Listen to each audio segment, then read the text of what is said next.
Good morning, good afternoon, hello, my Happy Healthy Fit Book Club participants. How are you? So, I'm finally here. So today I had to push this back. I had some things I had to take care of this morning, but I'm here and we're moving on to day 2 of week 4, and this is yoga. And today I'm here to talk to you about what yoga is and really more about why you might need it, some of the things that it might help you with. I want to start off today with a little story about my personal yoga experience. When I graduated college, I actually bought a yoga DVD. And before, it was my first job in the corporate world. I was in sales and marketing for a company in St. Louis. And I would wake up and I would actually pop the DVD in and, I don't know if it was a DVD. I think it was a VHS tape at that time. And I would pop it in. It was literally like a 25-minute segment, and it would just align my body and my breath and my mind. And I was like, man, I feel really good after this. And I didn't really quite understand it, all of what was happening at that time. It's just that everybody knows that deep breathing calms you down. But in the morning, you don't really need to be calmed down. You're already calm. So it was more, to me at that point in time, like aligning my consciousness with my body, with my breath, with my intention for the day that I was about to begin. And that was my first real experience with yoga. And then I worked out. I went to the gym after work. And it wasn't really until I think 2008, when I went to visit a good friend of mine out in Los Angeles, and he wanted to go to a yoga class, and he was going through some stuff in his life, and yoga was helping him. And I didn't want to go to the yoga class. I was like, well, let's go do something that's like a real workout. And he was like, no, I think you'll like it. Let's try.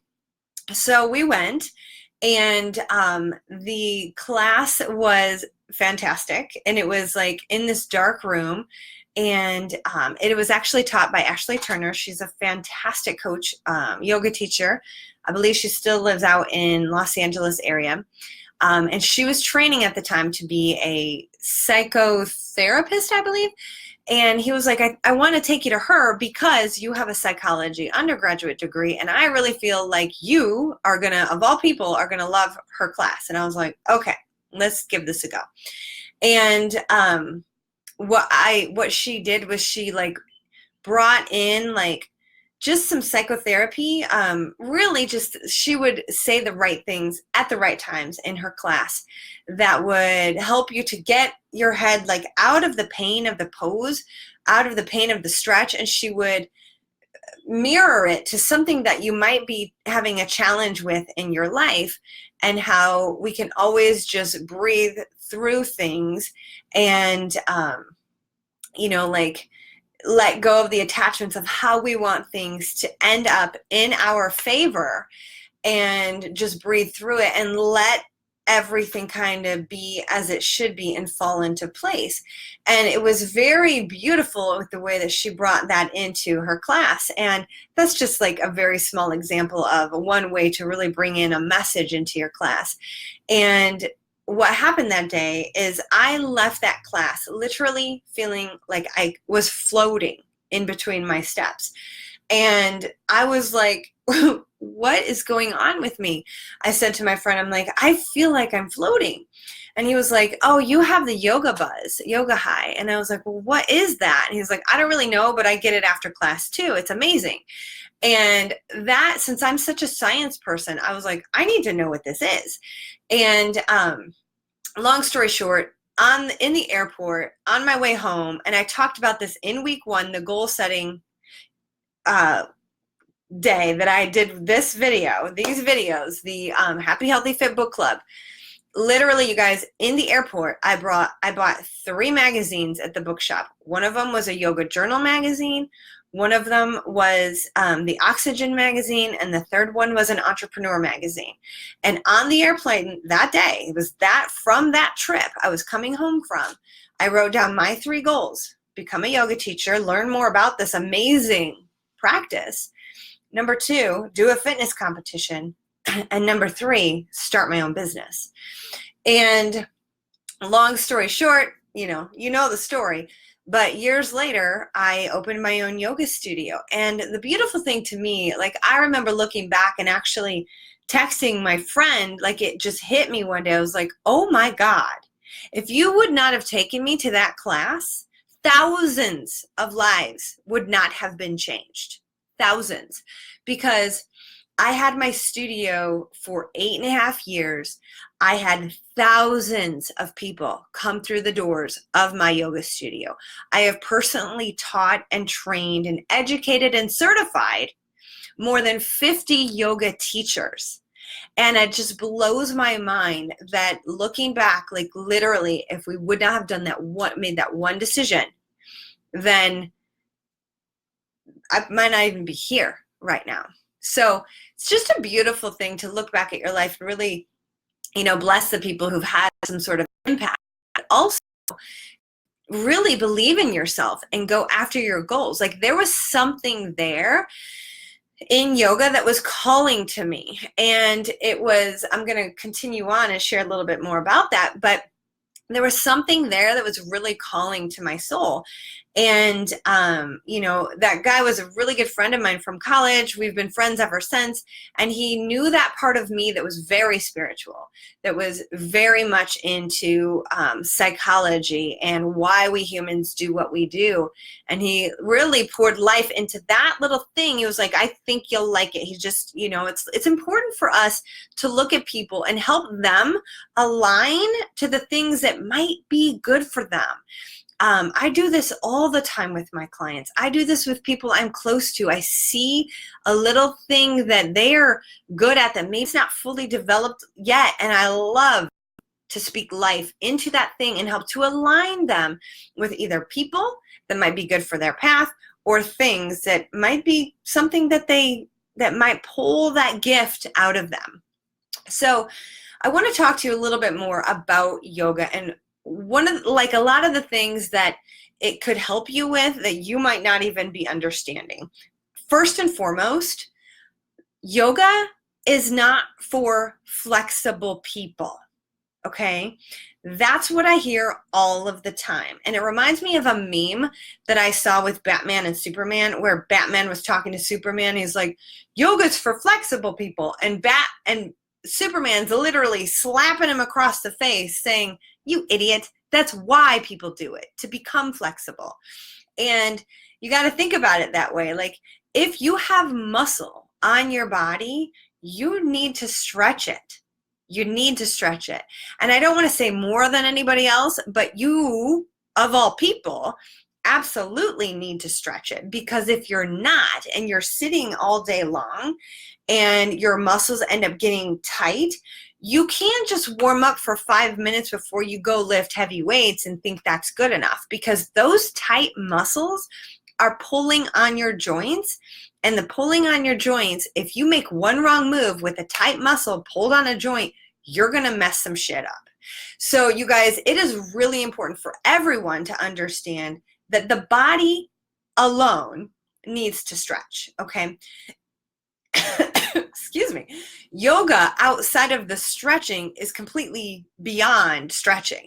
The path of yoga is bigger. It's more in depth than just stretching alone. However, a lot of the Instagram yogis haven't really done much justice for yoga and what it truly is, because all they're doing is showing you like difficult poses that might actually deter you from even trying. But the path of yoga is an 8-step path. And it is literally all about, the first and second path is all about like your morals and your ethics. Like, okay, so those are called yamas and niyamas. And the yamas are like personal observations, like thou shalt not steal, thou shalt not covet. It's a lot like the Bible. And then in step number 2, the niyamas are more like personal behaviors and ways that you treat your own self. Like, are you self-loving? Are you self-deprecating? Are you, do you kill? Are you mean? Like, it is those kinds of things. So the first one is like, don't attach, be kind, be loving, don't kill, don't covet, like the things of the Bible, basically. And the step 2 is like, take a bath, be celibate. Like, don't just give yourself away. Brush your teeth, take care of your body, brush, your hair, clean yourself. It's those things. Then come the poses. And then it's breathing. And then it's withdrawing of the senses. And then it's focusing. And then it's meditating. And then it's absorption into oneness with the thing you're concentrating on. Okay. And it's beyond that.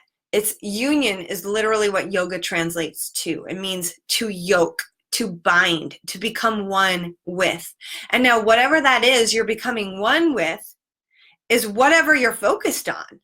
So I have heard this throughout my entire experience being a yoga teacher, being a yoga business owner, being a yoga school owner, from uneducated Christians or Catholics or Baptist people that say yoga is like bad.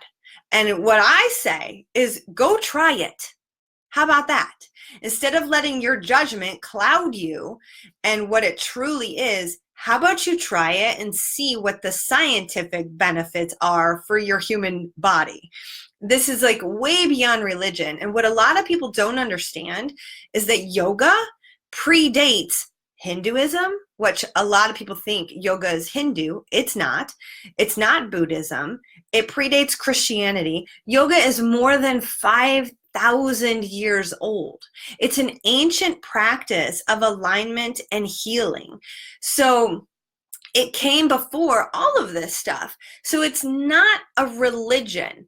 It's a practice. Okay. So I just want to put that out there. And like, really, when you do it, you feel it. So some people, if anybody thinks that yoga is like this, go try it. Because then if it's aligning your body like maybe your workout does, or maybe your jog does, or your walk does, it's very, very similar to that.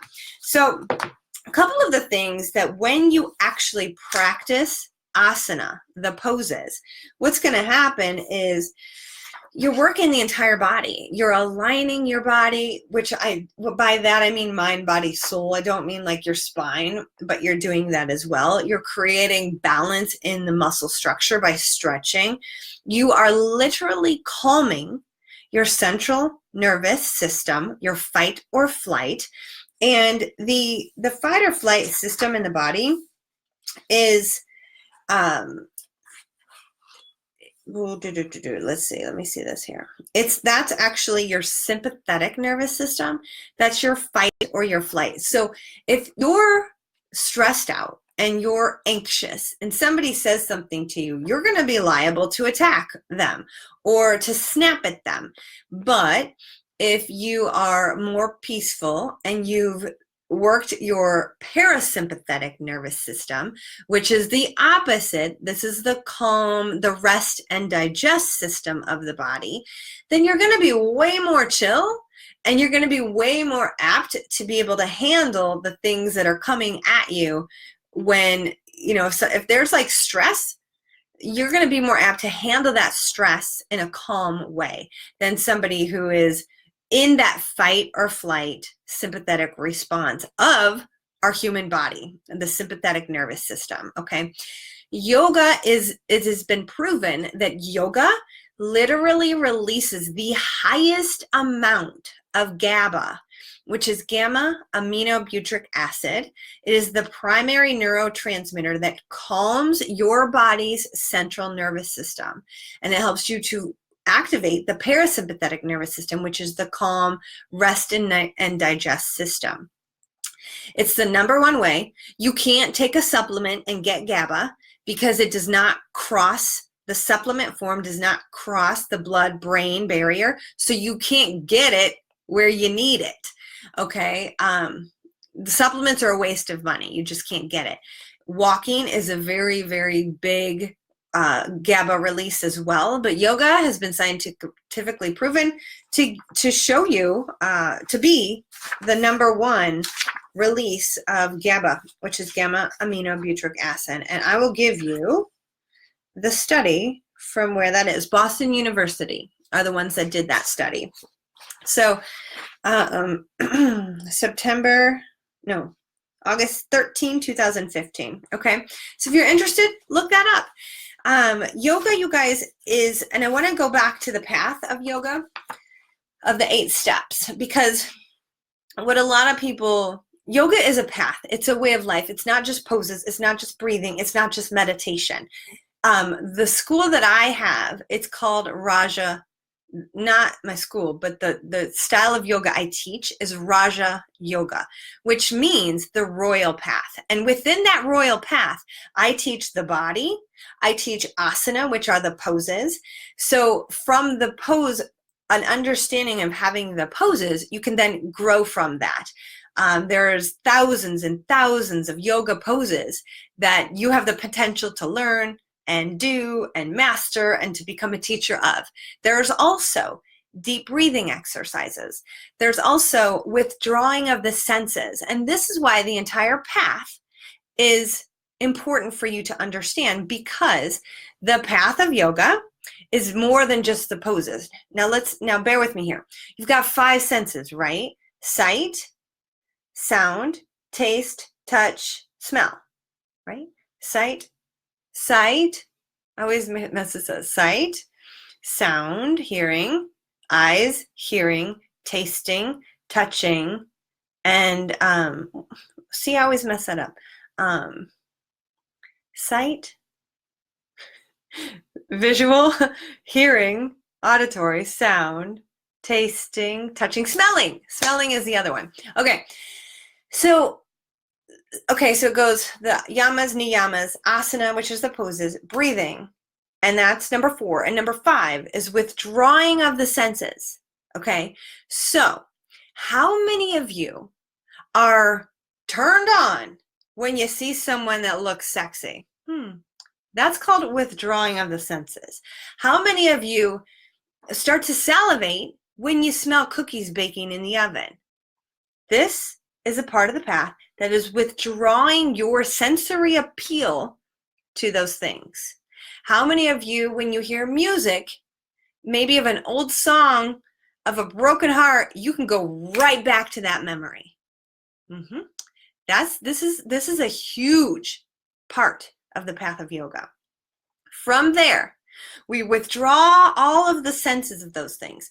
Then we move into concentration of what we do want, how we do want to feel. Maybe it's an image, maybe it's a dream, maybe it's just feeling good. And then that is concentration. That is what precedes meditation. And meditation, you guys, I talked about it in week 1, happy section of what the neuroscience of meditation does to your brain. Okay, so we are able then, once we concentrate over and over and over and over, to align with, to become one with that thing that we're concentrating on. This is what all of these people are out in the world, these spiritual teachers, these manifesting coaches are talking about. This, you guys, is the path. This is how you do it. A lot of them are not teaching these critical pre-steps that you need to understand so that you can concentrate, so that this thing over here isn't constantly pulling your attention away and bringing you over here, whether it's an addiction or a bad habit or whatever the case may be. This is a huge part of the path. Concentration, then meditation, it happens to you. You literally are meditating on this thing that you're concentrating on, and you kind of lose yourself. You get out of your head, you get into the body, you align, you become one with this point of concentration, and then it's called samadhi, bliss, union with the divine. You're absorbed into nothingness. Now, if you've never had this happen, you can't speak about it, but I've had it happen to me numerous times through meditation.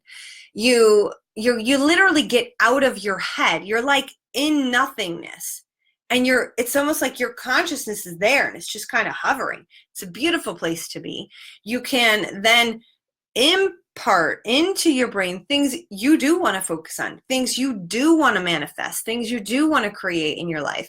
And you can just be there. And it's also, it goes beyond that. There are transcendent meditation experiences that I have had, that people have had. One of them, literally, it's like honestly, you guys, this is crazy. It was so cool. It looked like, you know, in the movie theater, like they used to have the things that moved open and then the screen appeared. This happened in my consciousness. Like my eyes closed, black, nothing. Like I don't see anything ever. But this day I did. It's like it opened up, and I don't know if I was a planet or what, but I saw the vividness of the universe and the stars and the brightness, and there was colors, and I just saw it all, and it literally opened up like this. And the moment I got it into view, and I was like, oh, it went, it's like it closed off. And I was like, no, come back here. That was so cool. So these are the kind of beautiful experiences that you can have when you begin this process. And this is why I love my yoga school. This is why I love teaching the royal path of yoga. And I want to show this to you in just a very small, different way that gives you a visual representation of what yoga is. And I'm going to speak this to you in like the more modern way of looking at it. Okay, hold up, because I'm not an artist. We learned that yesterday, didn't we?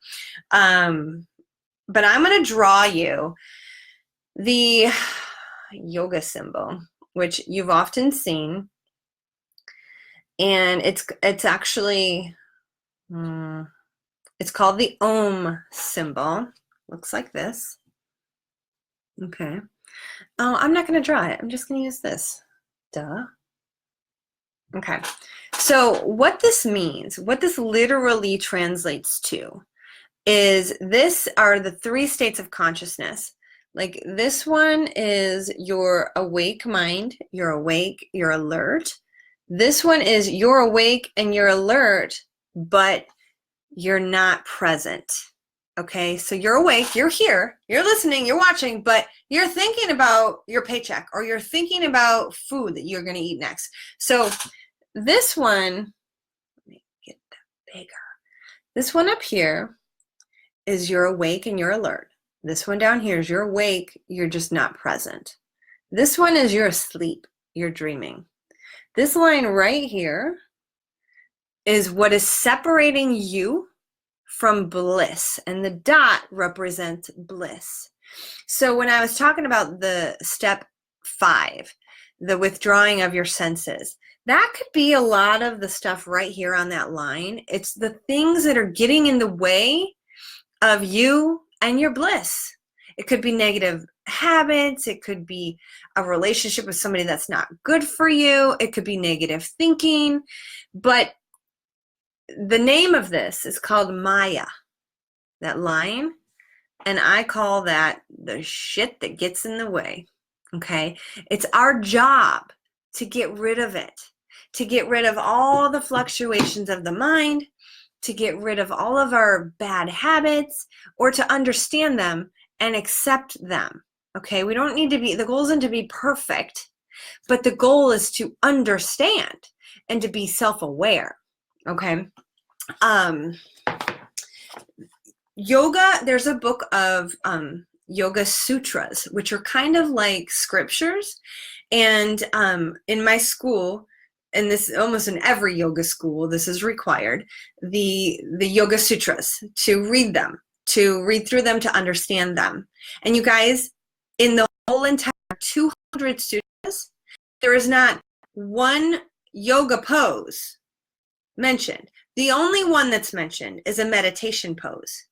So the asana that you see isn't yoga. That's called asana. Yoga is the path that helps you do this.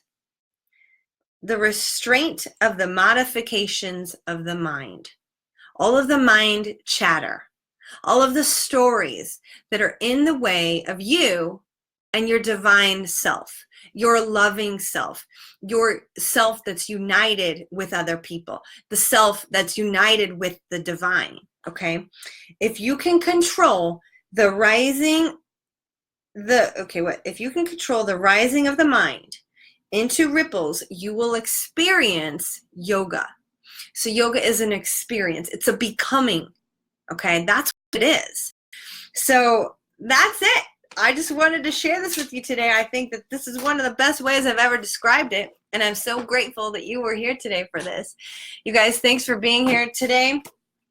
Is week 3, 4?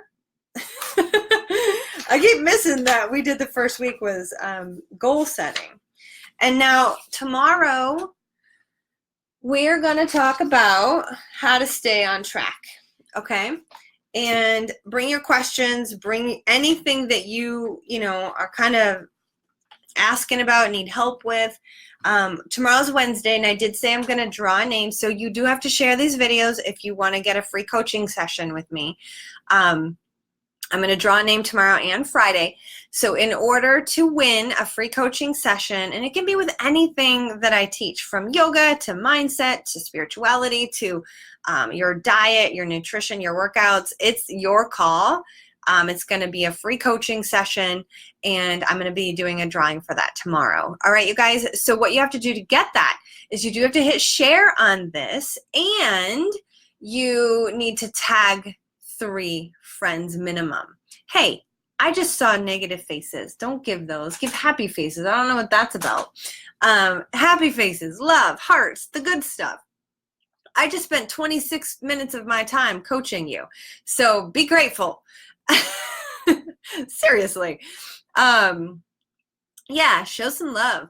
All right, so share this, tag a minimum of 3 friends, and let's see, what else am I doing? And then Friday, I'm going to also do a giveaway of a 90-day challenge for the figureFIT community. And the figureFIT community, the figureFIT online program, literally incorporates everything that I teach, from meal planning guides to workouts. You actually get personal training workouts. You do get yoga videos. You get meditations. You get access to my private coaching community where you can ask me any questions that you have and get personal coaching in a group setting. So you guys, I am so grateful for you. Thank you all for sharing and for, sharing your personal stories with me. And also when you share these, a lot of you are sharing your personal stories. So thank you for that. And I'm so grateful for you all. I will see you again tomorrow. Bye.